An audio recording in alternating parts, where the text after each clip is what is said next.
Headstand is one of the most famous yoga poses out there, and that's probably why so many people want to learn how to do it. Headstand is an energizing yoga pose that can be really fun to add to your practice. However, it is an advanced yoga pose, and if done incorrectly, it can lead to serious injuries. It is definitely not a pose that you can just kick yourself into and hope to find balance. It is important that you are focused, in the right condition physically and mentally, and that you're using the right technique. You need to know what you're doing and how to do it in order to practice safely. So, keep on watching, put on a comfortable outfit and get ready to get upside down.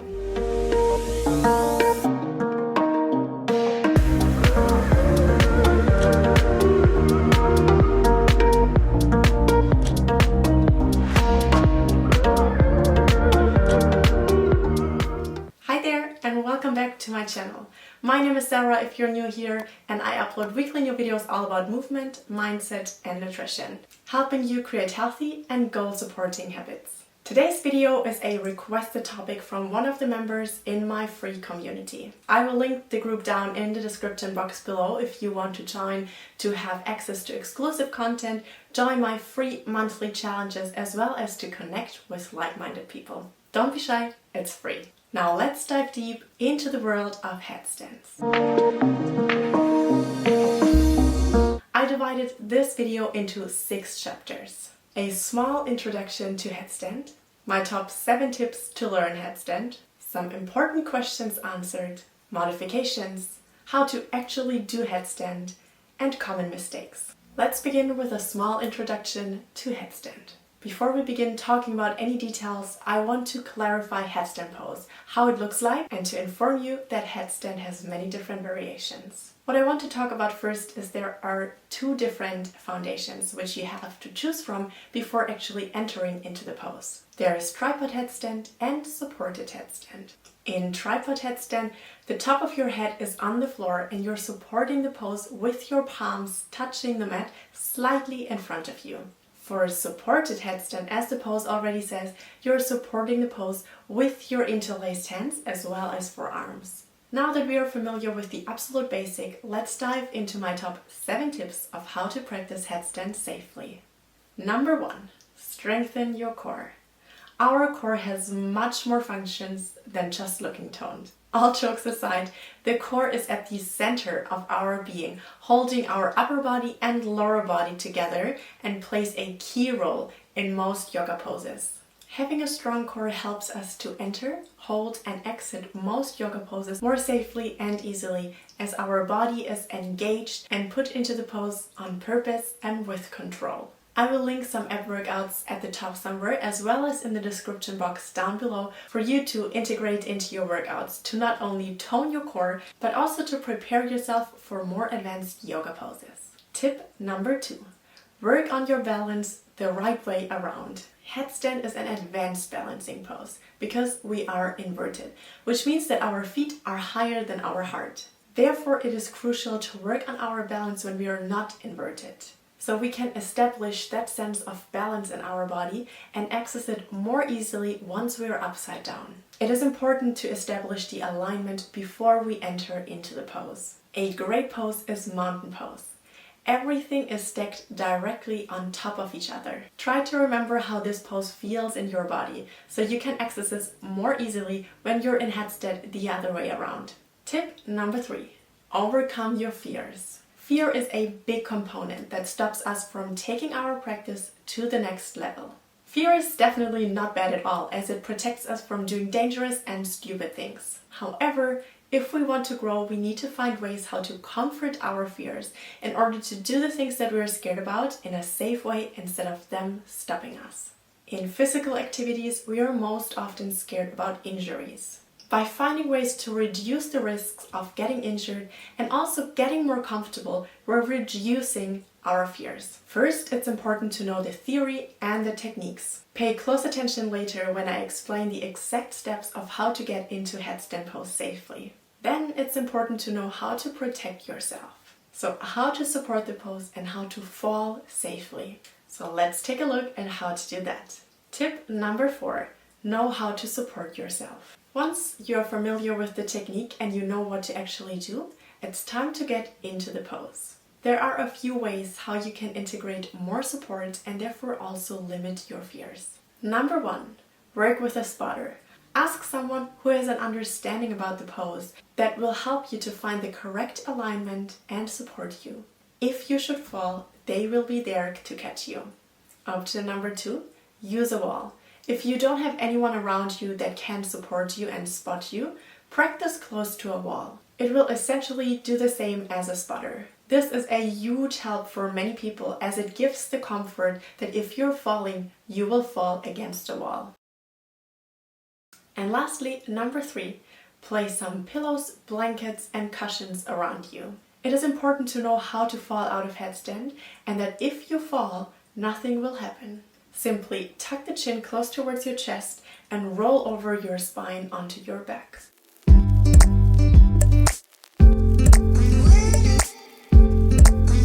If you place some pillows and cushions around you, it will make the roll out more easily and take away the fear of injuries. Moving on to tip number 5, strengthen your neck.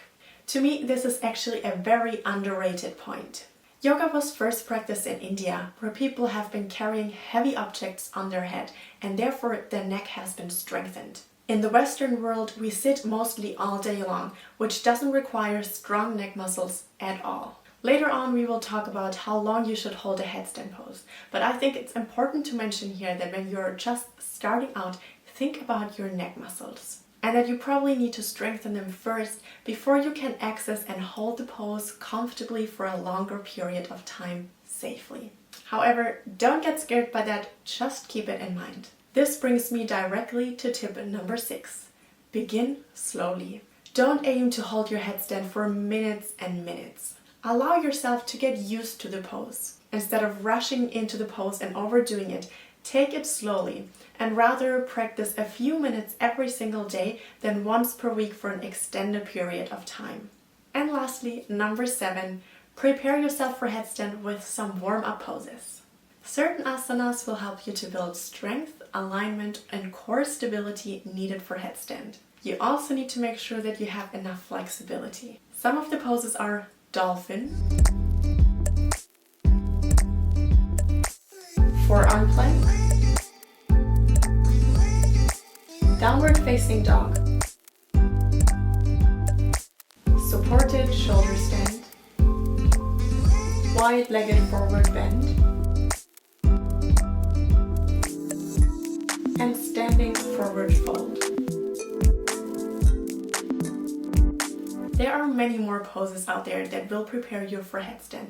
Those are just a few. Moving on to the next chapter. Some important questions answered. Question number 1, are headstands dangerous? Headstand poses has some amazing benefits, but if not practiced correctly and safely, it can come with great risks and injuries. Make sure you're following the steps and tips in this video and always pay close attention to your body to avoid risks and injuries. Question number 2, what is headstand good for? What are the benefits of headstand? When done with focus, strength and care, headstand can be an amazing part of your practice. The benefits might differ for each person. Generally, it is said that headstand can reduce stress and even depression, stimulate the lymphatic system, improve upper body strength, flexibility, as well as digestion, and perhaps hormonal balance. It strengthens the core and the spine. It challenges your whole body and improves body awareness as well as balance. This all sounds so lovely to me. Question 3, how long is it safe to hold headstand? As I briefly mentioned before, there is no right number. How long you should hold headstand depends on how long you've been practicing and how your body feels when you're in headstand. Start with just a few breaths, then work your way up to 10, 15 and eventually 30 breaths if that feels good in your body. Most of the old Hatha yoga texts suggest one common thing. The headstand can be held for any amount of time as long as it is steady and comfortably and no excess effort is used to stay in the posture. Last question, who should not practice headstand? Avoid headstands if you have neck, shoulder or back concerns. If you have concerns with the blood coming to your head, if you have osteoporosis or a heart condition. If you have high or low blood pressure as well as concerns with your eyes, you should consider practicing headstand or not and consult a doctor before. Women who are pregnant should avoid practicing inversions unless they are practicing under the supervision of an experienced yoga teacher, or if they had a strong headstand practice already before and they know how to enter, hold and exit the pose safely. There is a huge debate whether women who are on their period should practice inversions or not. I honestly believe that as long as it feels good in your body, it is safe to practice inversions even when women are on their periods.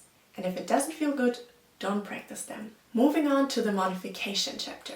This chapter is for you if you want to enter into headstand but it's just not accessible to you yet. Try those poses instead. Modification pose number 1, tripod dolphin pose. Pose number 2, headstand pike hold. And modification number 3, one-legged headstand. You can also use props such as a wall, your yoga wheel, or a chair. Now we're finally getting to the most exciting part, how to do headstand. Before we move to the practical part, I want to remind you that it's important to stay focused and present in this pose. Always make sure to listen to your body and to continue to breathe. As soon as something hurts or feels strange, leave the pose and come back to a kneeling or seated position. Don't ever rush or force it. If I am giving the instructions too fast, watch it first and then move in and out of the pose at your own pace. Take all the time you need to practice safely. Before we're actually getting into the pose, I want to mention that always the way how we enter into the pose is exactly the same way how we exit the pose as well. Step number 1, prepare your space. Decide whether you want to practice close to a wall or not. If you are a complete beginner, you can place your mat at the base of a wall and then practice the headstand against the wall for more support. This will help you to balance the pose and to figure out which body parts to place where. If you are just starting to practice headstand, choose a mat that is comfortable. Not too thin so you have enough support for your head, but not too thick either, which makes it otherwise hard to balance. You want a mat that is providing enough support to your head and neck. Step 2. We are starting off in tabletop position with the hands under our shoulders and the knees under our hips. Lower your forearms to the floor. Make sure to keep your elbows directly under your shoulders. Get hold of the opposite elbow with your hands to measure the distance and ensure that the elbows are the right distance apart. Now let go of the opposite elbow and place the hands on the floor, creating a triangle from the shoulders to the hands. Interlace your fingers and move the bottom pinky finger on the inside of your hands to avoid squeezing it later. Next, place the crown of your head onto the floor. The very top of your head should be touching the mat, not too far to the front and not too much to the back either. Your thumbs will be touching the back of your head. Your hands are just there for support, gently resting and not holding your head. Once we're lifting up our legs, the weight should be equally distributed between our head and our forearms. Now tuck under the toes, lift off the knees and the hips and straighten your legs to an upside down V shape. Slowly begin to walk your feet towards your head until your hips are on top of your shoulders or as close as possible. The next part is the trickiest but also most fun part of the pose. Actually getting into the pose and lifting your feet off the ground. There are 3 ways of how we can enter into headstand. Let's begin with the most easiest option. Option number 1 is the curl up. So lift the right foot off the ground and move the right knee close to your chest. Stay here for just a few deep breaths, finding balance and noticing how this feels. When you're ready and feeling steady, actively engage your core. Slowly and controlled, lift the left foot off the ground and move the knee close to the chest. Continue to breathe deeply and keep your core active the whole time. For the first few times, stay exactly in this pose. Once you are familiar with the feeling of being upside down, begin to slowly straighten your legs. Keep your feet directly above your hips in one straight line.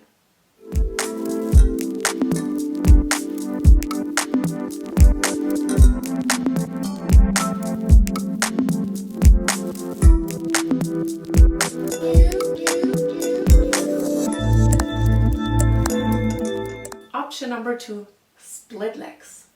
We're again starting off in pike hold headstand. Keep both of your legs straight and engage your core. As you inhale, lift the right leg straight up to the sky or the ceiling. Exhale and check in that your leg is directly in one line with your upper body.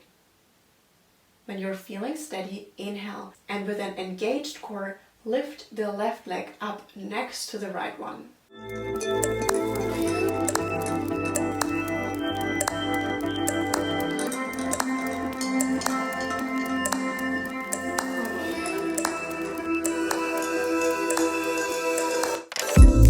And option number 3, the pike up. This is the hardest option as it requires most strength. Try not to strain or hold your breath. Again, we're starting off in pike hold headstand. And from here, walk your feet in even more and more so that really your hips are directly on top of your shoulders and slightly even behind. Begin to engage your core and then lift both of your feet at the same time up towards the sky or the ceiling and keep your legs straight. This is intense on the core. It might require some practice before.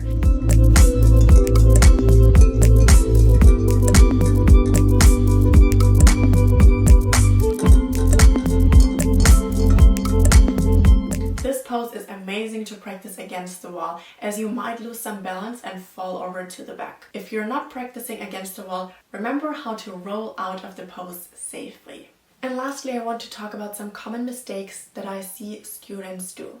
Mistake number 1 is kicking up the legs. This might feel like it is so much easier to enter, but remember that your movements have to be controlled in order to practice safely. Whenever we're kicking up into a pose, we're having too much momentum, and it's almost impossible to hold that pose steady whenever we're kicking up uncontrolled. Mistake number 2, moving too fast. This goes hand in hand with the previous mistake. Moving in and out of headstand too fast can lead to serious damage. This can all be avoided when practicing slowly and controlled. It takes much more strength, but this extra strength also protects you in the pose to hold it more stable. Mistake number 3, undistributed weight. In order to hold headstand, we need to find balance.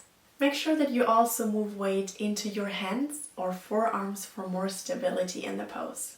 Mistake number 4 is not engaging your core.